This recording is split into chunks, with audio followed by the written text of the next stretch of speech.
যোনদিনা ঢিঙত উচ্ছেদ চলিব অসমৰ ইতিহাসৰ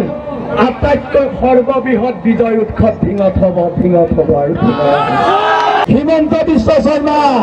আপোনাৰ পুলিচ বাহিনীয়ে কাইলৈ বাবুলালীক ঘৰৰ পৰা চুচৰাই এৰেষ্ট কৰিব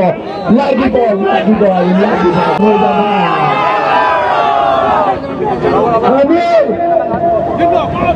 আমি পুনৰবাৰ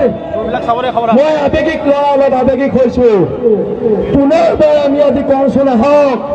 এই ঢিং আমাৰ ঢিং এই ঢিং আমাৰ ঢিং আৰু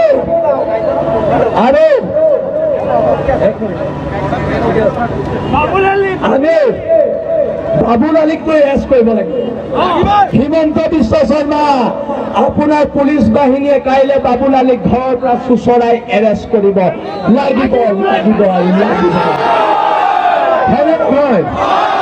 আৰু এটা কথা ঐতিহাসিকভাৱে আজি মই কৈ যাওঁ ঢিঙৰ বহু মানুহৰ লগত কথা পাতিছো উচ্ছেদ 12,000 বিঘাৰ মাটিৰ উচ্ছেদ লাগিব জাগিগত লাগিব আৰু আমিতো আজি ঘৰলৈ যামগৈ যোনদিনা ঢিঙত উচ্ছেদ চলিব অসমৰ ইতিহাসৰ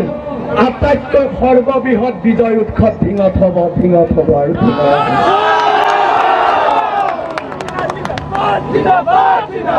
আমি বহুতে কৈ আছো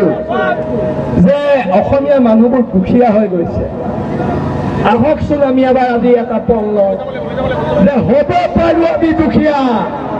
আমি কোনো বাংলাদেশীৰ গোলাম নহয় আঁঠু কাঢ়ি অধিকাৰ খোজা অসমীয়া জাতিৰ নিয়ম নহয়